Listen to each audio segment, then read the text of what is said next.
मैं अंजू बड़ोड़ा से। मैं मेरी गुरु जो हैं चंदू माँ, मैं माँ को प्रणाम करती हूँ। और माँ के बारे में जो है 38 साल से मेरा जो परिचय है माँ का, माँ मेरे गुरु हैं। और सबसे पहले जब मैंने माँ का दर्शन किया वो घड़ियालपुर में नवचंडी पाठ में माँ बैठे थे। वहाँ पर एक बड़े हॉल में आकर माँ विराजमान हुए। मैं किसी को पहचानती नहीं थी, तो मैं अंदर जाकर बड़े से हॉल में बैठी और माँ अपने ध्यान में थे। और मैंने ये मन में संकल्प के सोचा कि अगर माँ के अंदर माँ की शक्ति, आदि शक्ति की समावेश हो तो माँ मुझे देख के हंसे।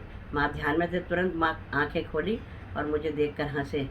मैंने क्षमा याचना करी और उस दिन से मैंने मन से निश्चय किया कि चंदू माँ के अंदर माँ साक्षात विराजमान है, और वो तब से मैंने उनको गुरु स्वीकार किया। और दूसरा परिचय ये कि जब मैं गढ़शीशा अपने पति के साथ गढ़शीशा गई तो मैंने माँ दूसरे दिन सुबह में माँ आरती कर रहे थे। कुछ चंद लोग, 10 लोग वहाँ पे थे। मैंने सुबह माँ को कहा कि माँ आपका स्वरूप आज कुछ अलग ही लग रहा है। माँ ने कहा ऐसा? तो फिर जब माँ आरती करने लगे तो आरती करते करते इतने माँ मग्न हो गए, और सीधे हाथ से वो आरती कर रहे थे और लेफ्ट हैंड से उन्होंने सबके ऊपर कंकु का छिड़काव किया, सब कंकु कंकु किया। तो मैं बड़ी आश्चर्य वक्त हो गई कि कहाँ से कंकु आया। मैं उस दिन से मुझे हुआ कि माँ के वहाँ माँ का स्थान, अम्बा माँ का स्थान, चंदू माँ के अंदर माँ साक्षात विराजमान है, उसके लिए कोई दूसरा विकल्प नहीं। और तीसरा पर्चा, जब एक एक्साइज ऑफिसर थे मिस्टर ढोलकिया, वो मांडवी में रहते थे और कस्टम ऑफिसर।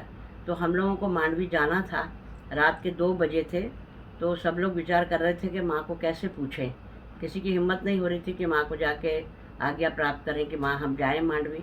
तो माँ तुरंत ही उठकर बाहर निकले और बोलो कि तुमको मांडवी जाना है तो जाओ, माँ का मुकुट लेके आना है। उस दिन नारायण स्वामी का ओपन उनके आश्रम में भजन होता है, तो मेरी इच्छा थी कि मैं उनका दर्शन करूं और उनके भजन सुनूं। तो माँ ने आज्ञा दी। और फिर मैं मन में ये विचार कर रही थी कि माँ ने मुझे आग्रह नहीं किया आज कि तू भजन गा।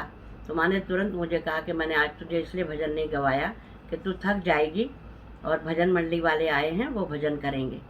तो इतने सारे पर्चा माँ का देखने का हमारी कोई ताकत नहीं है। हम एक ही बात है कि माँ साक्षात गढ़शीशा में विराजमान है। आद्य शक्ति के रूप में मेरी चंदू माँ साक्षात जगदम्बा हैं और मेरे गुरु हैं, और उनके चरणों में प्रणाम करती हूँ और जय माता की करती हूँ।